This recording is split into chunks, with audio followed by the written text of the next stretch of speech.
Uh, what is up, everybody? It's your boy Quann, Boy, Ty. and we're starting with our first segment. We have not decided a name. We just reading. That's what we're doing. The first book we're going to be reading is the Egyptian Book of the Dead. I got the big Ty tablet has version. a much more in-depth version. If you wanted like a translation or in-depth, my book is pretty basic. It's just got the Papyrus of Ani. Ty's is more.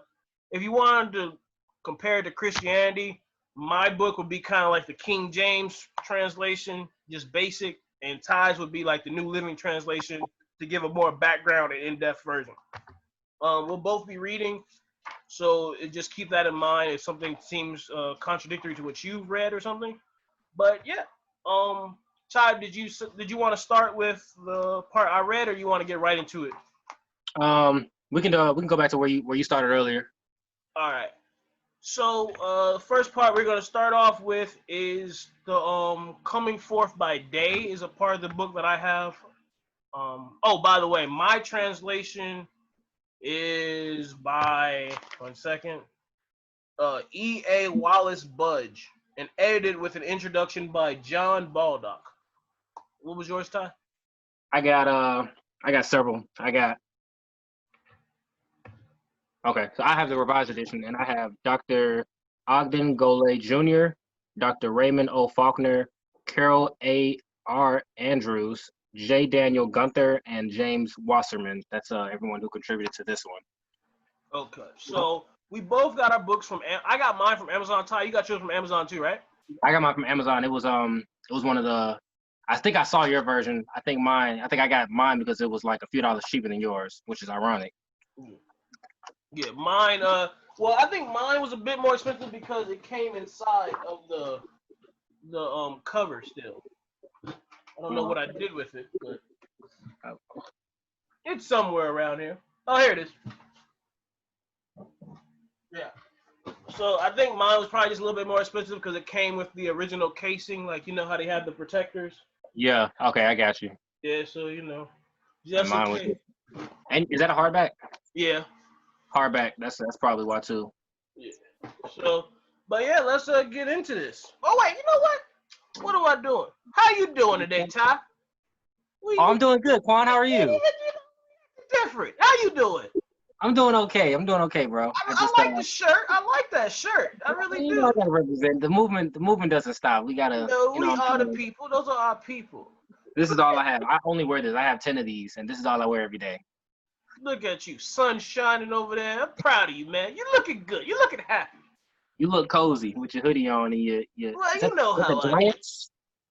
Huh? Is that the Giants behind you? Of course, you know I'm protected. I'm protected by the greatest team in the NFL. Oh boy, good luck with that one. Oh yeah. Oh, by the way, people, anyone who's into minerals, I just wanted to do a quick shameless plug for my boy, Master Minerals. Got these from him. Oh shit. 1 second. I got a big neck. I'm just gonna. Pause. Well, you know what? How is that a pause moment? All right, yeah. So we got these though. I got these two. Oh, Middle. you never showed me those. Oh, I didn't. Nah, I know you. I know when you were getting them, but you never showed me. Okay. Yeah, I got these from my boy at Master Minerals. I'll actually put the link in the description on the YouTube channel. Okay. Yeah, but I got these from my boy. Each one comes with a different colored passages inside of them. If I could, I don't know where I put it right now, but they tell you like what they do, what the gems are used for. Cause different, I didn't know it actually, but I learned from him that different minerals are associated with different things, and our ancestors used copper, like how we use electricity. I mean, how we use copper to like channel electricity. Our ancestors used copper to channel energy. And that's what's wrapped around them, right? Copper. Yeah. So it was interesting to me, and he did it. Like, everything's handmade, nice, natural design. But Okay, yeah, definitely going to support the guy. yeah.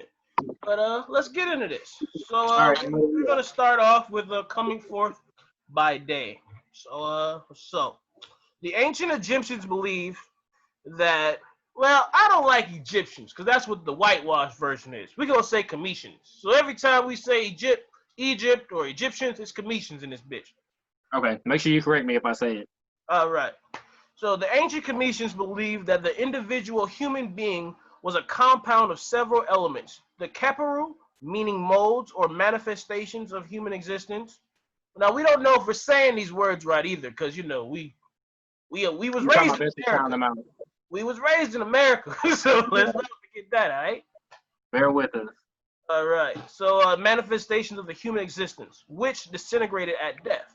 These elements included the physical body, or Khat, the heart, Ib, believed to be the seat of the mind or intelligence. The name Ren, which constituted the individuality of the deceased and was thus essential for his or her continued existence in the afterlife.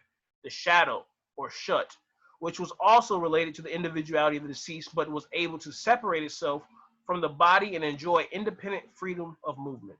The life force, or spirit, Ka, which remained in the tomb with the body of the deceased and was nourished with the constant supply of offerings. The soul, or spirit, Ba, depicted in vignettes as a small bird with a human head, which was free to visit the world of the living during the day, returning to the tomb at sunset. The disintegration of these diverse elements was prevented through the mummification of the body, a process by which the deceased was transformed into a divine or spiritual form known as the Sa. When the mummy was placed in the tomb, it was believed to enter the Duat, or netherworld, where it underwent two ceremonial rituals, the weighing of the heart and the opening of the mouth. The first of these was a form of judgment of the life of the deceased, whereby his or her heart was placed on a scale and weighed against the feather, symbolizing Ma'at. The ceremony was supervised by the jackal-headed Anubis and the ibis-headed Thoth, who wrote down the outcome. If the heart passed this test, the deceased could continue their passage through the Duat. If it failed, it was eaten by Amit, the devourer. The second ritual, which was performed by a priest, involved touching the facial covering of the mummy with one or more ceremonial instruments, thereby unstopping the mouth, eyes, ears, and nostrils of the deceased so that they regain the use of these faculties. The opening of the mouth was of great importance since it enabled the deceased to recite the hymns and prayers written on the papyrus. It also enabled them to address by name the gods they will encounter in the duat and respond correctly to their questioning.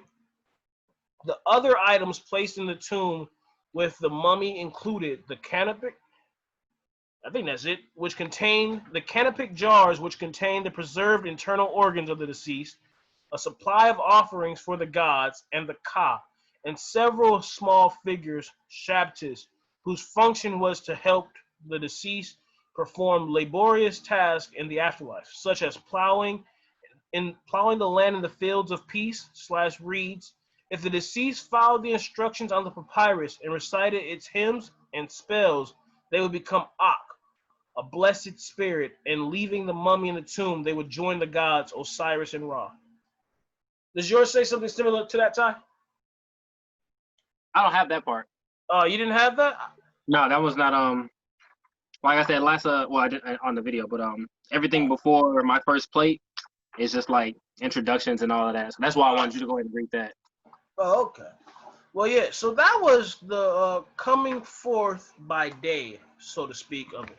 Which I actually found that part interesting because I knew a lot about those practices with the Cometians, but I never knew why. I'd like to point out that you do have you've done your research recently on Cometian practices, and I haven't got to that part yet. So I'm new to these ideals and how they used to do their things back in the day. Yeah. Well, I just wanted to point out too, when Ty's saying that, it's because Ty never really looked into. So during our path in life, me and Ty, we've known each other for what, 7, 8 years now? 9. 9? Oh shit, we've been alive forever. But yeah, so during this time, me and Ty, we've been cool the entire time, but we've always been on very different paths. Ty's always been very black, very in depth with his blackness. Now with me, I have always been black and always been in depth with my blackness, but at the same time, I've always I would say, separated myself from the majority because of the behaviors that I disagree with. Ty has always been his own person, and he will always say to me, you know, just because this is part of the culture doesn't mean that has to define the culture. Is that how you would put it, Ty? That's exactly how I have put it Yeah. multiple times. So yeah.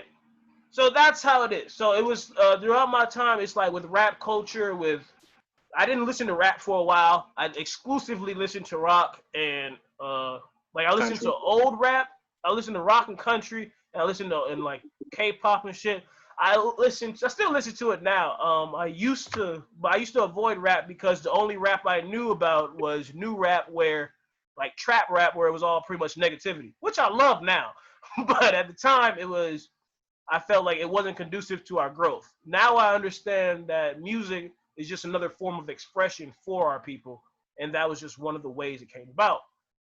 But what I was saying this to say that during this path, Ty has always found he studied African American. He's always been really big on studying African American history and African American peoples. My I'm actually main still working on that book, 1001 Things Everyone Should Know About African American History. I'm on, I think I've made it to 42. I've got a lot more left, but there's a lot in there You that I just didn't got know. that though, so that's pretty good. Yeah, it's a real good read though, and you know, it's from an English professor, so reading it is pretty easy. Yeah. Okay, yeah, cause when I studied African American history, I studied. I'm not gonna lie, I don't fuck with Martin because he was a pacifist. I fuck with Malcolm and I fuck with Marcus Garvey. Basically, the people who were about actually stepping forward and being men of action. Those were the people I paid attention to. But I always hated African American history because so much of it is just teaching black people that our history started at slavery and that all we can ever be is just this bullshit ass premise of just being beaten and just Yeah, trying to fight. That's always pissed me off.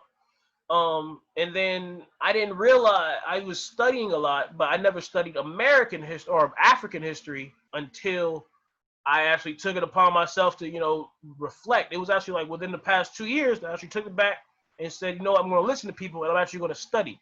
Because people have been telling me about Kemet and people have been telling me about Egypt and everything for years, but it's not in any of the books I read. Me and Ty had this discussion too. I've always read books, but and Ty pointed out before, I wasn't reading the right books. And I wasn't reading the right books. I was searching for what they taught us we should know. I wouldn't say the wrong books per se. I mean, any book, every book, you know, has something that you can learn from it. That's the great thing about books. Even if it's, you know, the opposite. You can read a book that's completely the opposite of what you know, what you believe, but you know, you're still gonna learn something from it either way. Yeah. Well, yeah. When I say wrong books, I mean they implanted a bias. Like the conditioning of our schooling and teaching has always had that bias. So we never really learned.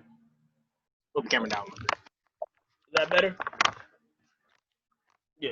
Okay. So yeah, they've always had a bias in the book, so I never really learned about African history or about the stuff that I wanted to know about black people. It was always the bunch of white people whitewash history that they wanted to teach us and about how they whitewash Kemet into Egypt and shit, which is kind of fucked up when you think about it. I just want to point this out, anyone who says that the Cometians were freaking pale or white and shit, I just want to point out the first humans ever were black. That's a fact.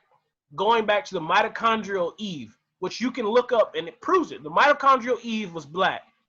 So everyone after her was pretty much black until they had to change and genetically mutate to their new surroundings, like Darwin's finches. The finches were one at first, and then they had to survive, so they moved and they changed to better adapt to those surroundings. So there's no way in hell that you're gonna tell me that the people in Egypt were pale as fuck when they're in the sun all fucking day, shirtless, and every statue has them black, have them with black features, large noses, large lips, large ears. All of our features, and all their features are just miraculously destroyed. And then the first European Pharaoh didn't come until the era of Ptolemy when Alexander the Greek came over.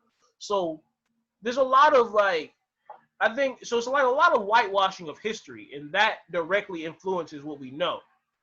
So whereas I was always studying on older on history of the humans and history of different religions and stuff, Ty was studying on the history that he felt was important to him, which was African American history, and that's where we both can learn from each other. I would say Ty has taught me a lot about African American history and about the influence of Black people in America, and I feel that I know a lot about the world history. Would you say, Ty? Did I say something? No, I'm saying, what would you say? Like, I'm just talking here, and you just like, Oh, this is yeah, a no, theme, because I mean, we're in America, and you got to think about the influence America has on the world. Like, yeah, the things that go on outside of the borders, but if you look back into the history, like the very first thing that I read in the book was about the first expedition to America from what's Columbus, and there was a black guy with him, and there was also Black people here when he arrived. This is all written down in Columbus's notes, and Clark as well. When Lewis and Clark made their expeditions, they had a dark. They're called dark skinned people, but these are typically people from Africa, and they're basically that. They weren't the first. Europeans weren't the first people to touch down here in the America in America, yeah, and they actually were very fond of us. The ones that were here, they were fond of the Native Americans were fond of the Black people. They envied them because of their skin color. In their practices, they would color themselves darker tones, darker skin with charcoal because they felt that was a sign of bravery. The bravest warriors. You've probably seen it in history books and things when they have like the foreheads, they're all black and they got the red. So when they saw the skin of a Black person, they would envy that, and believe that they were true warriors and brave, and in joining them on those expeditions. And they're just all throughout history, and not even just that far back. I mean, even recent history is such an influx on the world. You're talking about rap culture originated here in America, and now it's worldwide. There's Korean artists, there's African artists, European artists, German artists. If you open your ear, you'll find them. You can. well, let's be honest. Let's be honest. Rap outside of America is I fair. mean, it's not decent. It's not deep. I'm just saying it is out there. I mean, not everybody is. Not Like everybody is. UK drill is disgusting. Who? UK drill is disgusting. I mean, you listen to K-pop, bro. Come on. I don't care, bro. I just like K-pop because of anime.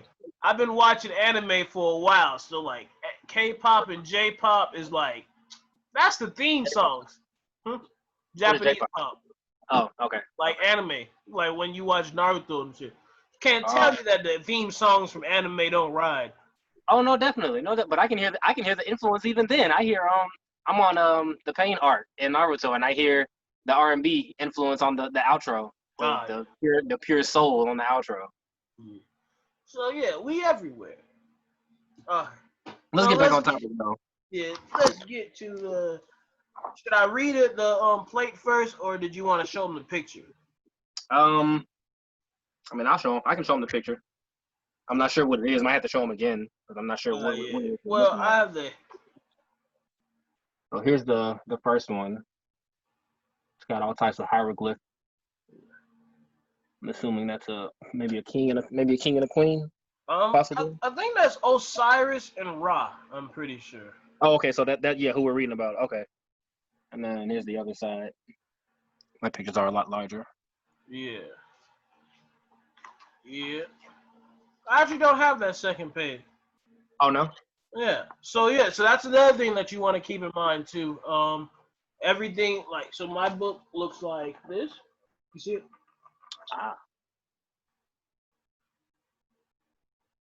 Okay. Yeah. So that's another thing you want to keep in mind with the books too. Ties goes a bit more in depth as far as pictures and like information goes. Mine is the basic information. Yeah, it looks like I've got pictures on every single page. Some of them are fold outs. Yeah. Yeah. So So it's more of an in-depth copy if you want ties and if you want the basic. 'Cause my main thing was my main focus really was just the information, the words itself, because I can't read hieroglyphics. I've got this. Some of them even tell you, like in most textbooks, little information on the bottom. Like this says right here. This here is the Osiris scribe Ani, and then from right to left, it reads Imseti happy. I can't say that word.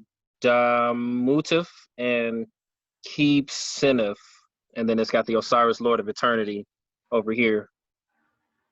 Huh. Oh, I'm not even A little counting. bit. Yeah. Oh, okay. Yeah. So his book goes a bit more in depth with the images. If imagery is important to you, definitely I would suggest Ty's book. But let's get started. Okay, plate 1.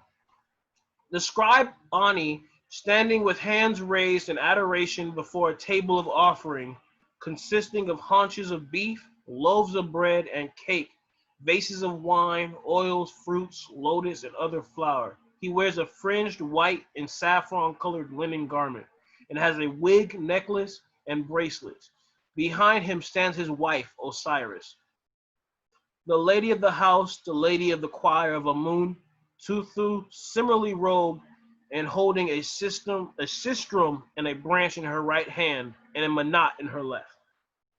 I'm going to look up what manat is. The back of my book has a glossary, so I don't know if Ty's has that, but Oh, that might come in handy. yeah.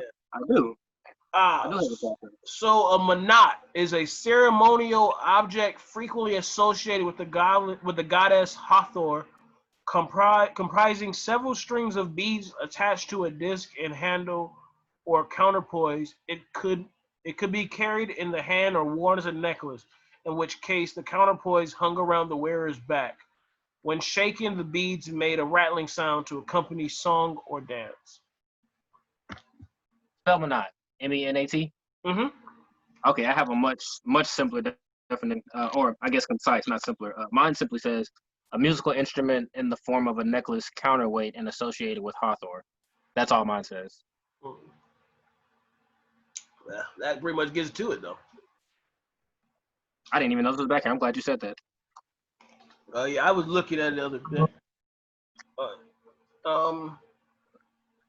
All right, and then so following the plate, so that was the plate 1, so to speak, and then after that, following it's the hymn of praise to Ra when he riseth in the eastern part of heaven. So here's the hymn.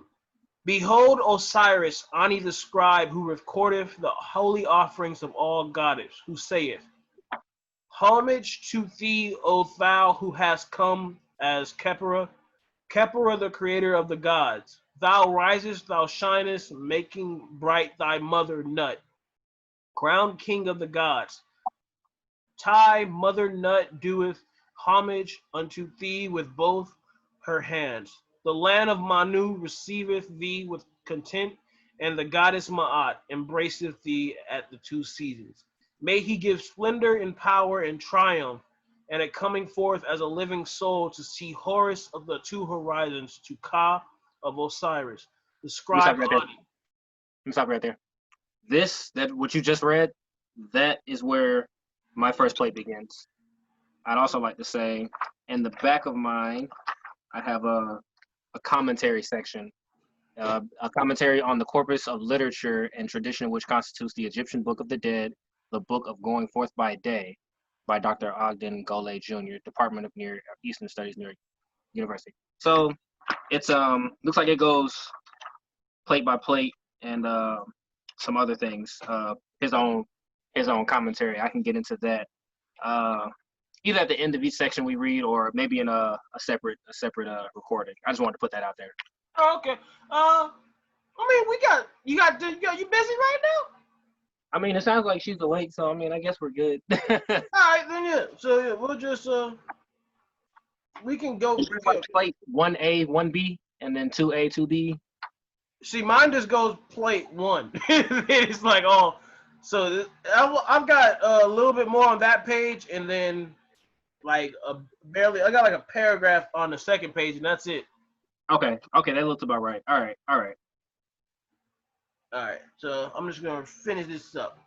Okay. Triumphant before Osiris who saith. Wait, 1 second. I just want to say you interrupted me while I was technically praying. So you're a bad person. You're a bad person. It's Are funny. we praying or are we just Well, reading? I'm reading, but this is technically a prayer. So like you just like if my aunt was like if I was a theist, I would be very offended by you. Well, that's good that this is for educational purposes. Now I know to wait until you finish your entire plate A to before I mention anything else. Hopefully, I don't forget. Yeah, yeah. I'm just saying, man, you're being really rude out here. You know how spiritual I am. Very. Alright, triumphant before Osiris who saith, Hail all ye gods of the temple of the soul, who weigh heaven and earth in the balance, and who provide food in abundance of meat. Hail Tatunin, one, creator of mankind and of the substance of the gods of the south and of the north, of the west and of the east. Ascribe ye praise unto Ra, the Lord of heaven, the Prince, life, health, and strength, the creator of gods, and adore ye him and his beautiful presence as he riseth in a tent boat. They who dwell in the heights and they who dwell in the depths worship thee. Toph and Maat both are thy recorders. Thine enemy is given to the fire. The evil one hath fallen. His arms are bound, and his legs hath Ra taken from him. The children of impotent revolt shall never rise up again. The house of the prince keepeth a festival, and the sound of those who rejoice is in the mighty dwelling. The gods are glad when they see Ra in his rising. His beams flood and the world with light. The majesty of God who is to be feared setteth forth and cometh unto the land of Manu. He maketh bright the earth as at his birth each day. He cometh unto the place where he was yesterday. O mayest thou be at peace with me. May I behold thy beauties. May I advance upon the earth. May I smite the ass. May I crush the evil one. May I destroy a pep in his hour. May I see the abtu fish at the time of his creation, and the ant fish in his creation, and the ant boat in its lake. May I see Horus in charge of the rudder, with Toph and Ma'at beside him. May I grasp the bows of the second boat, and the stern of the Atet boat. May he grant unto Ka of Osiris Ani to behold the disk of the sun, and to see the moon god without ceasing every day. And may my soul come forth and walk hither and thither, and whithersoever it pleaseth. May my name be proclaimed when it is found upon the board of the table of offerings. May offerings be made unto me in my presence, even as they are made unto the followers of Horus. May there be prepared for me a seat in the boat of the sun on the day of the going forth of God. And may I be received into the presence of Osiris in the land of triumph. Um, so I believe. So if, I'm pretty sure. I believe that Set is who they're referring to by the evil one, and Ra is the one who they're referring to when they say son. And because That's up. Horus is, to my knowledge, the son of Osiris and Ra, but he's like he was the original quote unquote Jesus because he had the immaculate conception. Because supposedly Set, when he chopped up Ra, I could be wrong. Correct me in the comments if I'm wrong. But I believe when Set chopped up Ra and threw him up in pieces and fed him to the crocodiles, it was what was her name? It was Osiris who went and got the parts together of Ra and rebuilt him whole. But his junk got eaten by the Set basically fed Ra's junk to a crocodile, and they didn't get that back. So that was like and then supposedly Osiris turned into a bird and went over and junk and got pregnant. Basically, that's how this is the story of the Immaculate Conception. I'm Okay. not going to go in depth on it because I'm not 100% sure about it, but I have the basics. All right, what do you want to say? But what was the commentary in reference to that, to plate one? Plate one. This is very much like being in church. Your version sounds like the old, not old English. The King James? Oh, Yeah, yeah. And as I was reading, it's hard to read along. Listen to you say words and trying to read words, but I see exactly where to follow along. What's my commentary? Wait. I wish this thing told us how long we've been recording. I have no idea. I meant to look at the time when we started, but whatever. We'll find out. This one's very long. I'm gonna read just a little bit. Let me see. All of this and then all of that. That's the first commentary, but the other one is only this one paragraph. So I'm just gonna read some of this and see where it goes. I want to get your impression of that too. Okay. The first, how do you say this word? Vignette. I think it was Vignette, but I'm not. Man, I think it was Vignette, but I'm not sure because it's VIGN, right? Yeah. Yeah, so I think, like, cause I know sign, nigga, don't use the book to fight.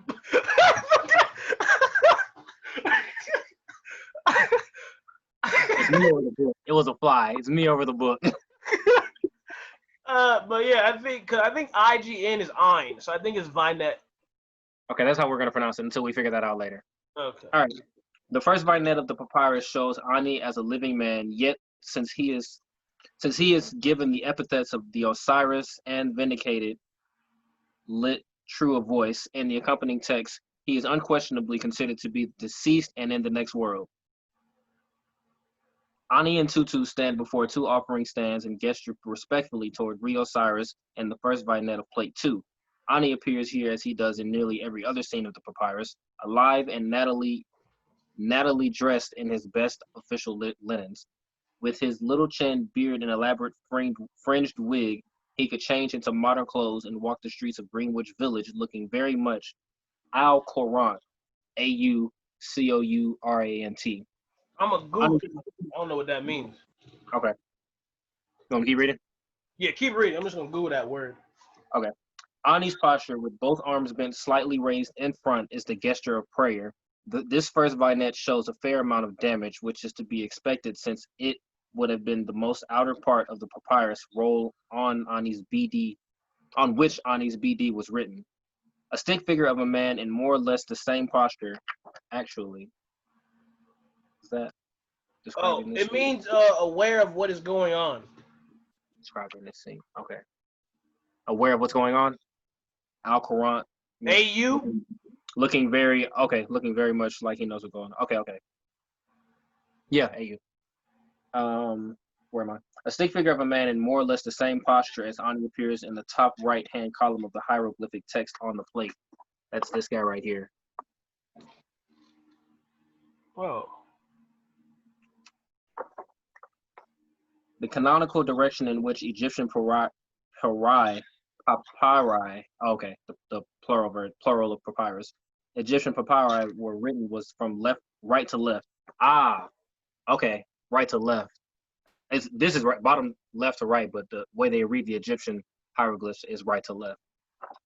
And then this sign is one of the determinative signs indicating meaning, belonging to the verb dua, to pray or to worship.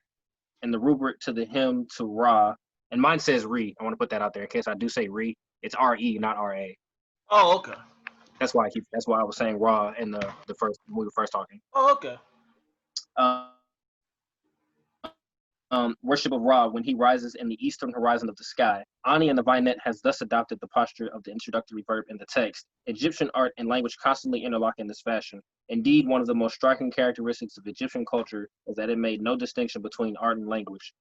Although the Egyptian script was not picture writing in the true sense of the phrase, Egyptian was written pictorially. I can keep going. This isn't that bad.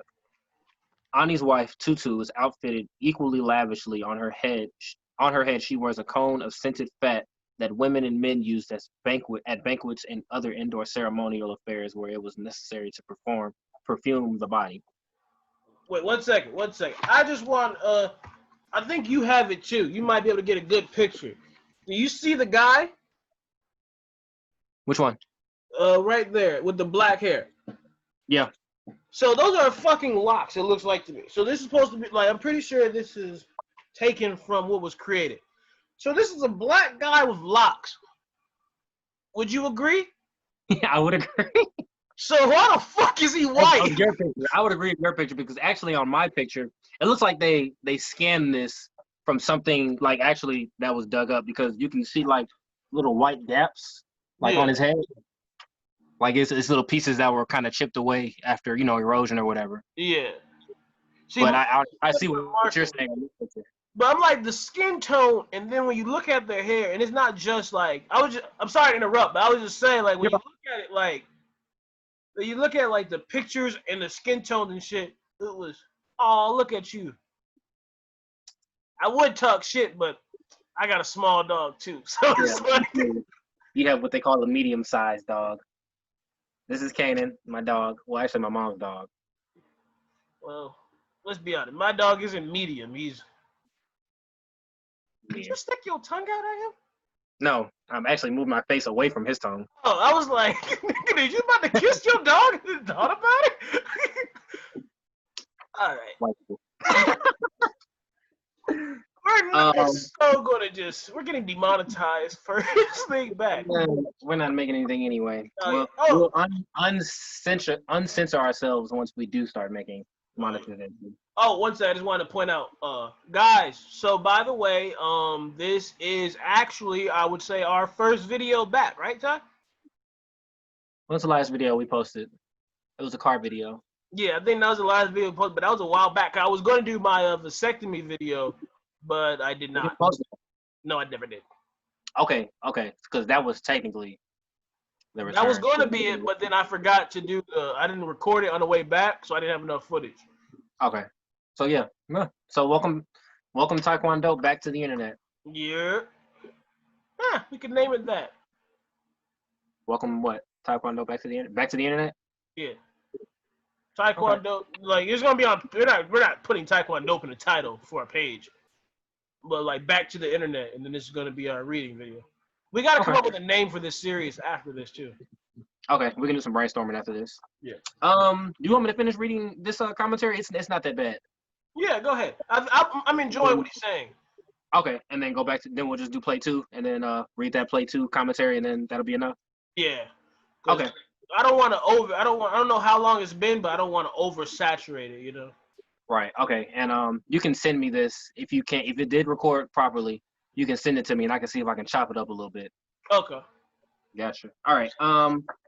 Picking up where I left off, I started that paragraph over. Ani's wife Tutu is outfitted equally lavishly. On her head, she wears a cone of scented fat that women and men used at banquets and other indoor ceremonial affairs where it was necessary to perfume the body. I wanted to show you that. I think they're talking about right there on top of her head. You see that? I'm just not sure if it's I've got that in my book too.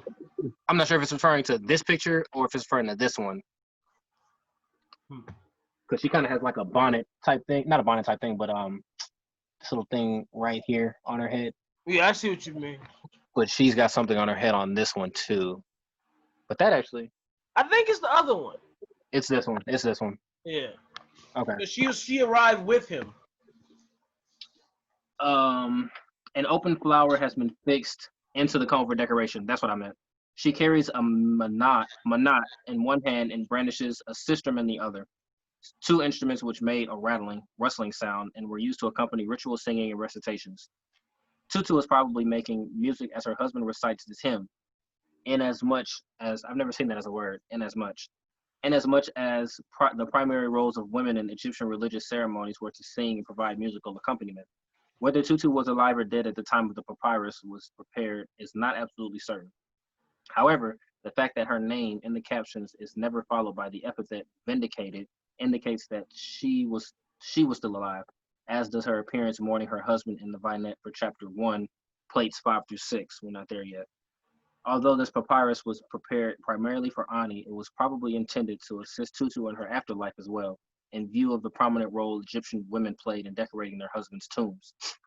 The hymn stresses two of the most important goals of the entire BD: to be accepted into the presence of Osiris, where the judgment would take place, ultimately to join Ra in his various sunbarks in order to accompany the god there forever. Osiris was the predominant deity of the Duat.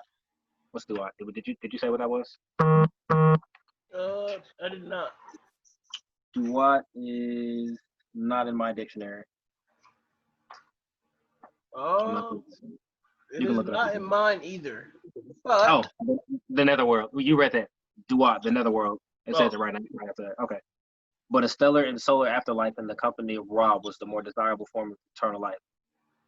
The appearance of a sun hymn as the first text in Ani's papyrus is consonant with the hope embodied in the very title of the BD, Book of Going Forth by Day.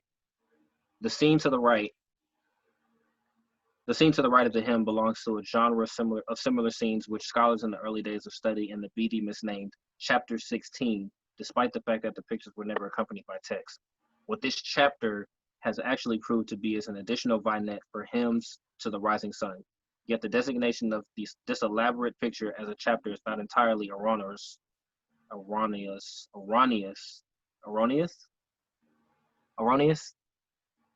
erroneous? Yeah. Yeah. Okay. ERRON? Yes. Erroneous, yeah. Okay. Since the iconography of such vignettes is so rich that they clearly were intended to convey additional theological concepts concerning the rising sun. You have anything to add before I keep going? Oh yeah, I just wanted to correct myself. Earlier, I had said that Osiris had slept with Ra. That was wrong. Osiris was the daddy of everybody, so that would have been some gay incest, and they wasn't with that. So I just wanted to clarify. I meant Isis. Isis was who it was. Also, you can see how I messed up Isis Osiris. Fair enough. You get it, but I just had to clarify. We're learning. This is what we're doing. I just had to clarify, Joe. You know, just in case they really out here and they was like, I'm gonna smite this nigga as soon as he. Can you be smiting in daylight? I don't know. Yeah.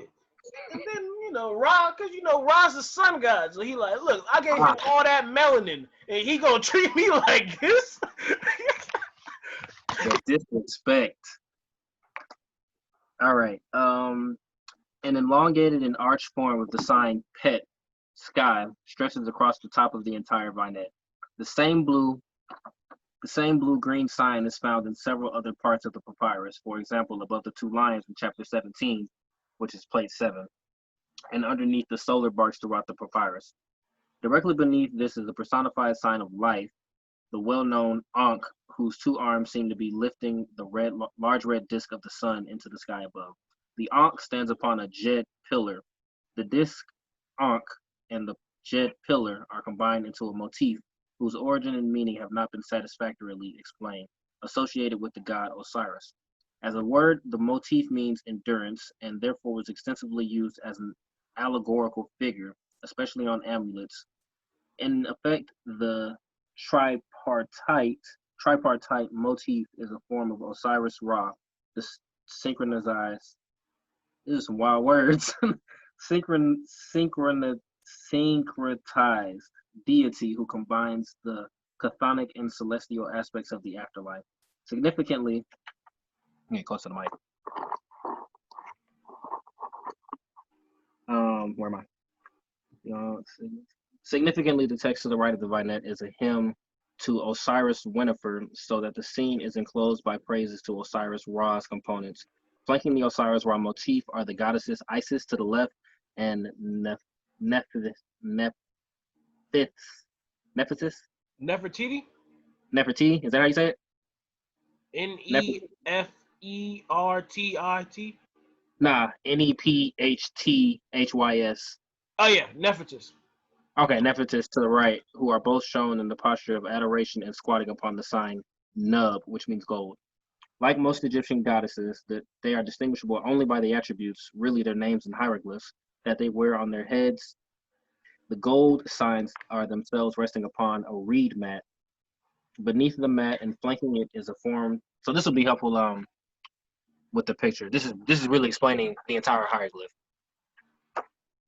That's why I keep flipping back to see what it's talking about. Beneath the mat and flanking it is a form of the sign for the mountain, which is Ju, DJU, Thus, while showing the temporary dissolution of the syncretized Osiris Ra into his component deities, the scene illustrates the beginning of the sun's daily journey through the sky, when it emerges out of the desert horizon after its nighttime journey underneath the earth and through the Duat. The entire vignette is framed by the image of the rolling desert on which stand 6 baboons worshiping the sun. Other variants of the same vignette show the complete cycle in one scene, with the sun being received into the arms of a goddess representing the underworld. And that's it for the commentary. Okay, I just wanted to say real quick, the Ankh, because I don't know if you were ever aware of this, but look at the Ankh and tell me what it reminds you of. Yeah. What it reminds me of? Yeah. So just looking at Wizard. A cross. That's your only thing? What else? I mean, I see looking at it, I see a person. So what it actually symbolizes is the womb. If the womb. So if you look at it, think about like the uterus and the whole setup. I'll send you the picture of it after this so you can look at it. But so what the Ankh symbolizes, where the cross symbolizes death, the Ankh symbolizes life. So at the bottom is like the vaginal canal or the portal of life where the male energy would have to go. And then when you go up, you have the fallopian tubes. One side represents the sunset and the other one the sunrise. And the circle at the top, or what is that shape? Is that an oval? More like a teardrop. There's a name for it, but it's like a teardrop. Okay, the teardrop shape is the womb of life / the uterus. So all in all, the Ankh is symbolizing life.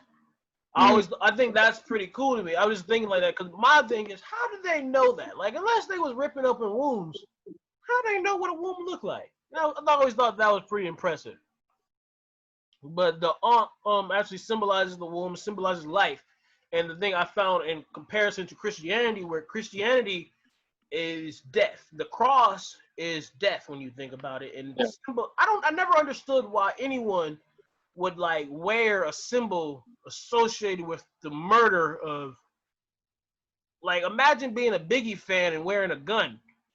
Like, well, they, because he died for their sins is essentially why they, I don't want to say glorify his death, but I guess they use it as a major symbol instead of the birth of Christ. They usually refer to the death of Christ because he died for their sins. He died so that they can live their lives. So here's my thing though, like even with that, how is it really a sacrifice if you, for one, if it was in your plan, and for two, you knew he was coming back? Really I feel like he was more murdered.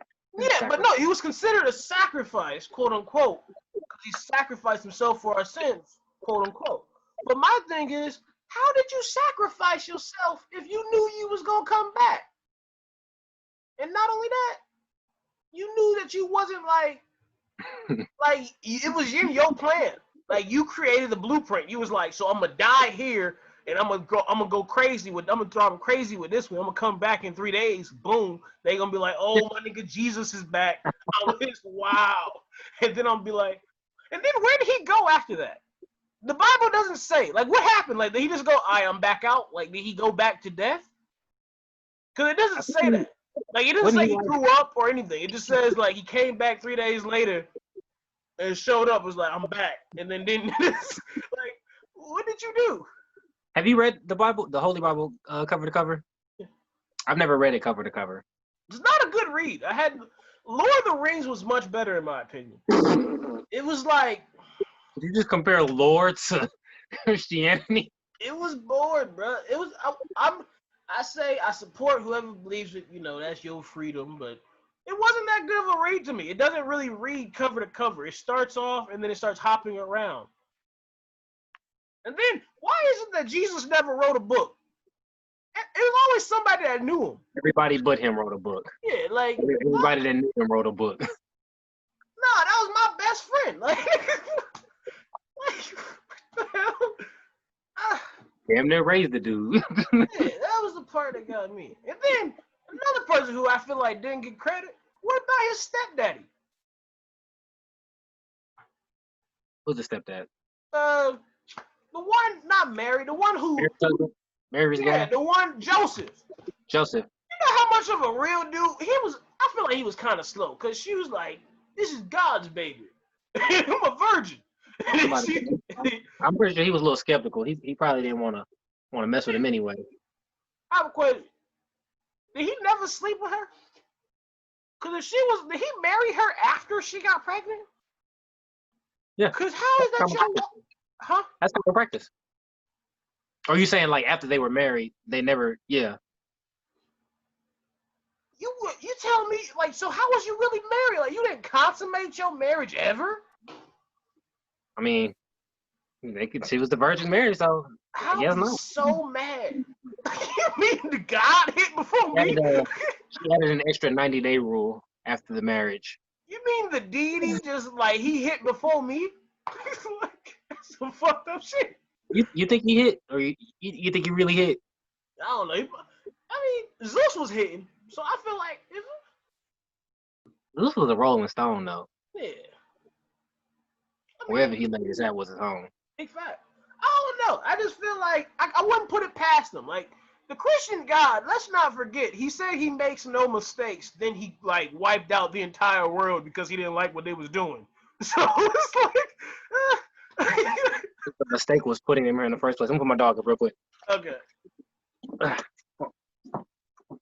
So what is up, guys? We chilling right now. While Ty's putting up the dog. I don't know. I'm just gonna talk and ramble on a bit.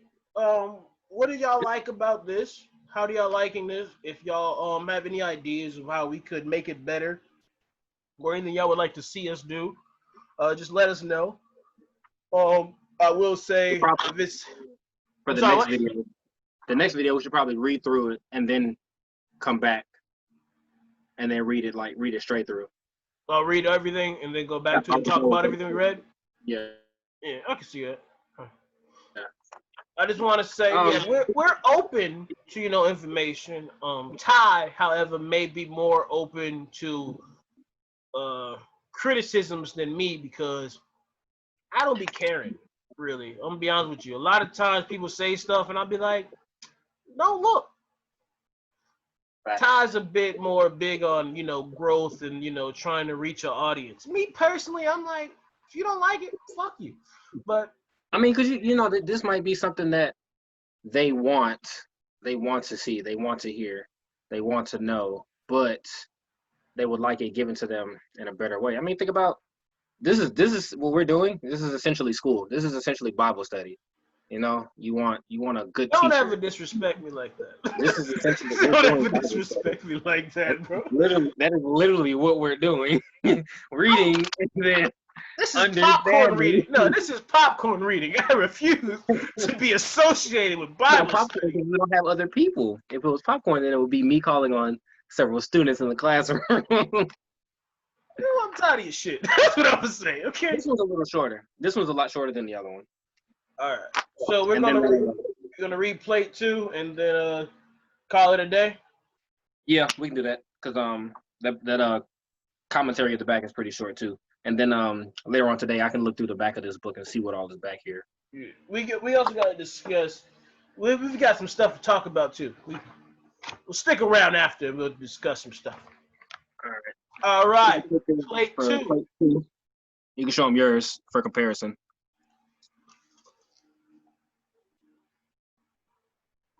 It's a lot of hieroglyphs. I want to be able to read hieroglyphs after this is done.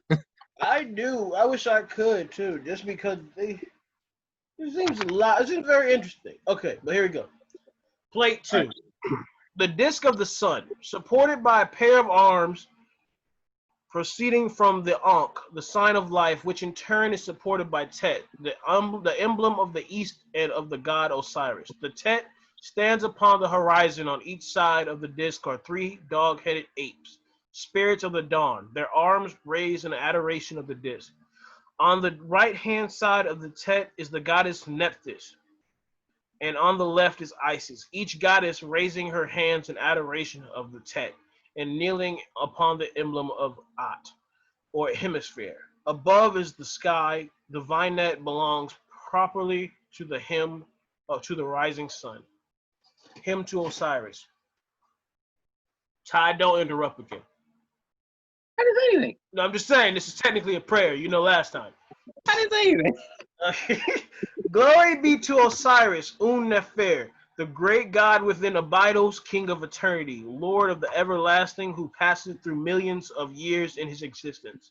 Eldest son of the womb of Nut, engendered by Seb the Erpat, lord of the crowns of the north and south, lord of the lofty white crown. As prince of gods and of men, he hath received the crook and the flail and the dignity of his divine fathers. Let thy heart, which is in the mountain of Amenta, be content for thy son Horus, established upon thy throne. Thou art crowned Lord of Tatu and ruler in Abtu. That through thee the world waxeth green in triumph for the might of Neb-Erchur. He leadeth in his train, which is, and that which is not yet. In his name Tahir Setenif, he toweth along the earth in triumph in his name Sekur.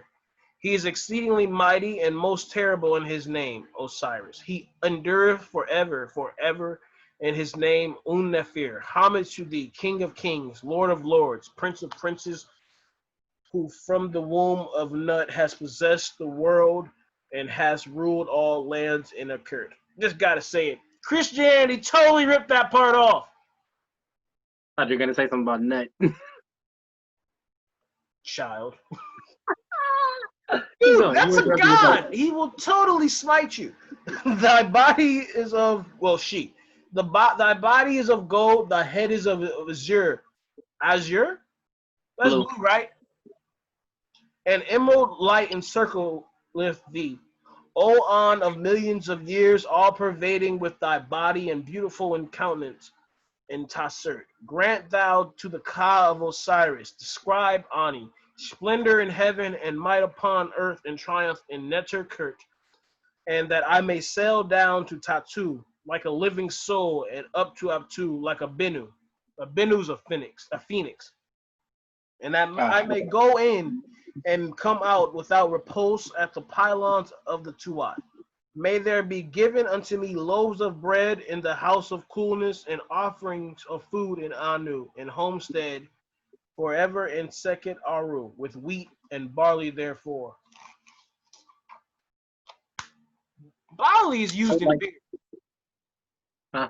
Oh, that was it.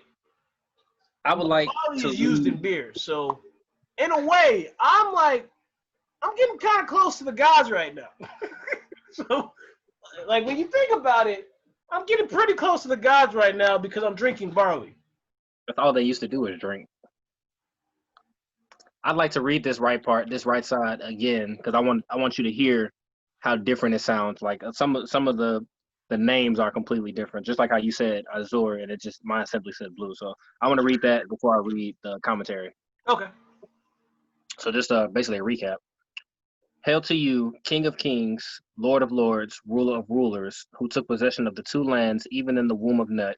He rules the plains of the silent land, even he, the golden of body, blue of head, on whose arms is turquoise. O pillar of myriads, broad of breast, kindly of countenance, who is in the sacred land, may you grant power in the sky, might on earth, and vindication in God's domain, a journeying downstream to Berceris, which is, you said something else. You said a different location. This says, where does it say downstream from? Downstream? Journeying, vindication in the God's domain, journeying downstream to Berceris is what mine says. Mine doesn't say that. It's just aeon of millions of years, all pervading with thy body and beautiful in countenance of to search. And countenance of keep going. Grant thou to the Ka of Osiris, the scribe of Ani, splendor in heaven and might upon earth and triumph in Neter Kurt. Okay, so like that whole piece basically is missing from mine. And that I may sail down to Tatu like a living soul and There up you to go. Abtu. Right there, like, Tatu. Okay, down to Tatu like a living soul and up to Abtu like a Benu or Phoenix. See, mine says down to Berceris and up to Abydos, Abydos. as a heron, not a phoenix. So I just wanted to kind of show just how different it is. Like I'm reading with you, and I can see exactly where you are, but like some of the entire sentences that you're saying aren't even in this translation. Yeah, But that I mean makes that's sense. why this is a revised translation edition. So Yeah. real Like quick. we said earlier, keep in mind that it's like my version will be kind of closer to the King James, and his version will be closer to like a New Living Translation. Neither is like worse or the other. It's just a matter of how it was written.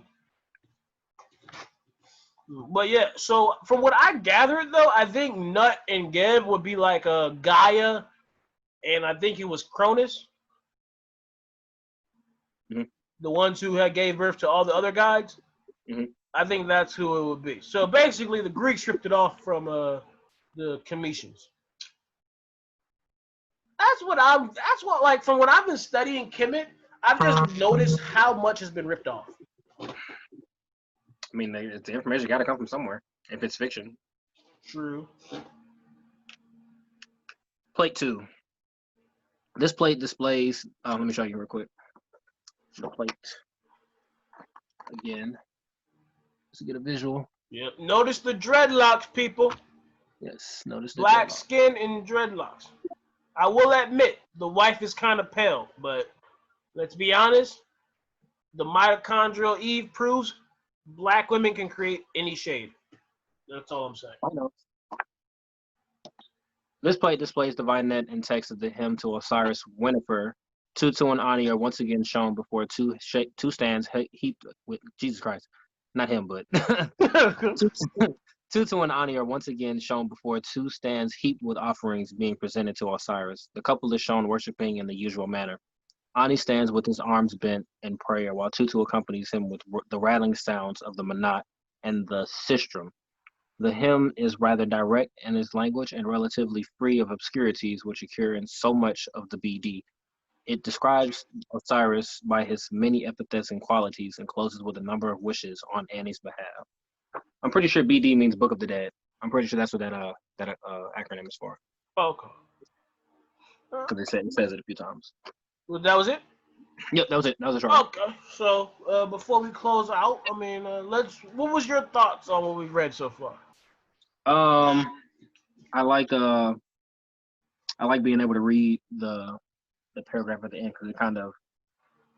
I know that this is essentially translating the hieroglyphs, and then that's basically dumbing it down even further, the commentary. And so far, I mean, just reading it straight out, especially reading your edition, it's like reading what I said earlier, Old English, but like for a different language, and it helps to be able to make sense of it.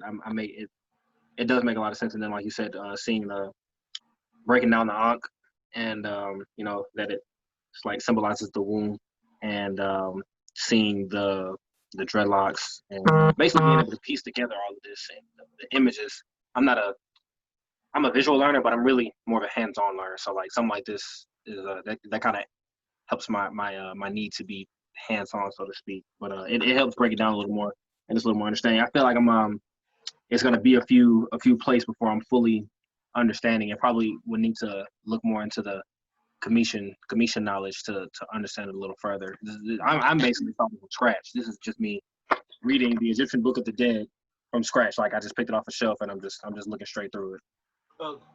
So I know a bit about it, so it makes sense. But like I said, like I messed up the names a bit earlier and everything. So it's they ain't sponsoring us. Fuck them. Trying to get them, you know. I'm trying to get them.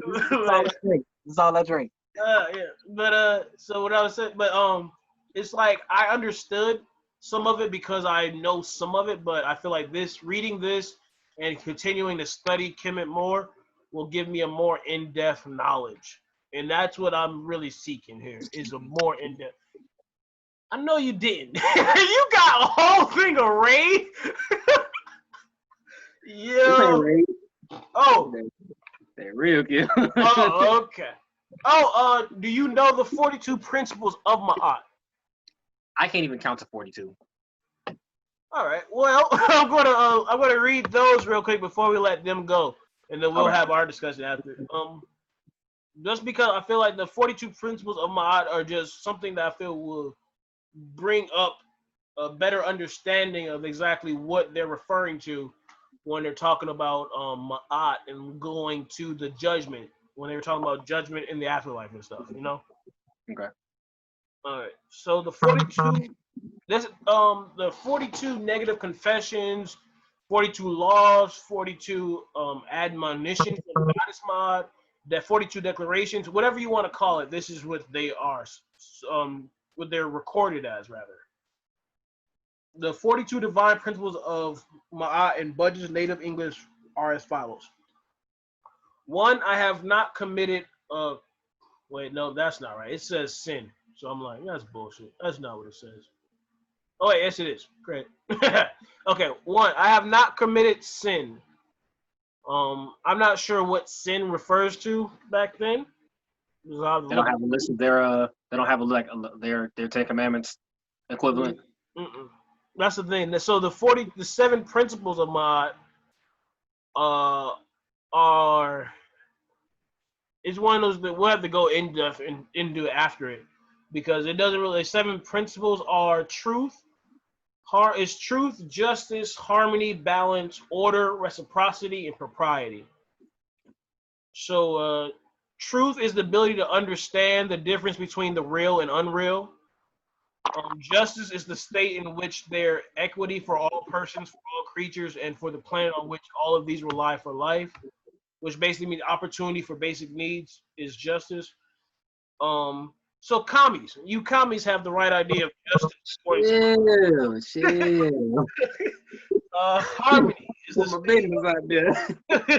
harmony is that state of being in which different expressions of God and spirit, human beings, animals, plants, etc., move together in ways that create alignment and beauty. Balance is a state of homeostasis in which the internal and external environments of an individual or group are aligned with Ma'at, one another, and the rest of creation. Order is a state of being in which things occupy the place and space for which they were created.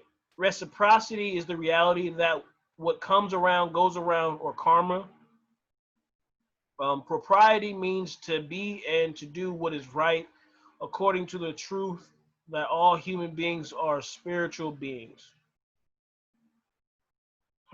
What if they practice Dharma? If they practice karma? We'll look into that. Oh yeah, but just the 42 principles real quick, or the 42 affirmations. One, I have not committed sin. 2, I have not committed robbery with violence. 3, I have not stolen. 4, I have not slain men or women. 5, I have not stolen food. 6, I have not swindled offerings. 7, I have not stolen from God or goddesses. I have not told lies is number 8. 9 is I have not carried away food. 10 is I have not cursed. 11 is I have not cursed. I have not closed my ears to the truth. 12 is I have not committed adultery. 13 is I have not made anyone cry. 14 is I have not felt sorrow without reason. 15 is I have not assaulted anyone. 16 is I am not deceitful. 17 is I have not stolen anyone's land. 18 is I have not been an eavesdropper. 19 is I have not falsely accused anyone. 20 is I have not been angry without reason. 21 is I have not seduced anyone's wife. 22 is I have not polluted myself. 23 is I have not terrorized anyone. 25 is I have not been exclusively angry. 24 is I have not disobeyed the law. 26, I have not cursed God or goddesses. 27 is I have not behaved with violence. 28 is I have not caused disruption of peace. 29 is I have not acted hastily or without thought. 30 is I have not overstepped my boundaries of concern. 31 is I have not exaggerated my words when speaking. 32 is I have not worked evil. 33 is I have not used evil thoughts, words, or deeds. 34 is I have not polluted the water. 35 is I have not spoken angrily or arrogantly. 36 I have not cursed anyone in thought, word, or deeds. 37 is I have not placed myself on a pedestal. 38 is I have not stolen what belongs to God or goddesses. 39 is I have not stolen from or disrespected the deceased. 40 is I have not taken food from a child. 41 is I have not acted with insolence. And 42 is I have not destroyed property belonging to the god or goddesses. So these principles or laws were what is alleged to have been practiced during the Commission times. I know just today I have violated at least 13 of these. I was just about to say, I'm definitely going to the duat. Yeah, like definitely. I'm getting eaten. If I was to die right now and this was true, I'm screwed.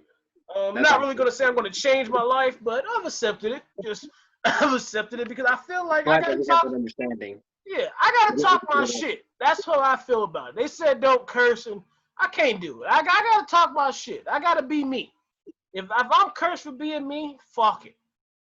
But I wonder it's if it's been, going in order of worst to least worst. yeah, we'll have to go back into it more. We'll probably do it. I think we should do like a separate one on those principles, a separate video. Just going in depth on those because I feel like I want to study those more.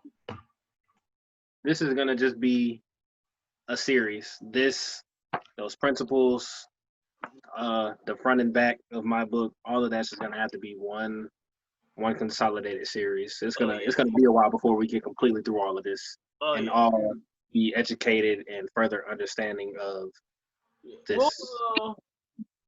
We'll make a playlist for these as we go along, so that if you want to watch our videos and watch them, we'll put it in order for you on the channel. It's been real though.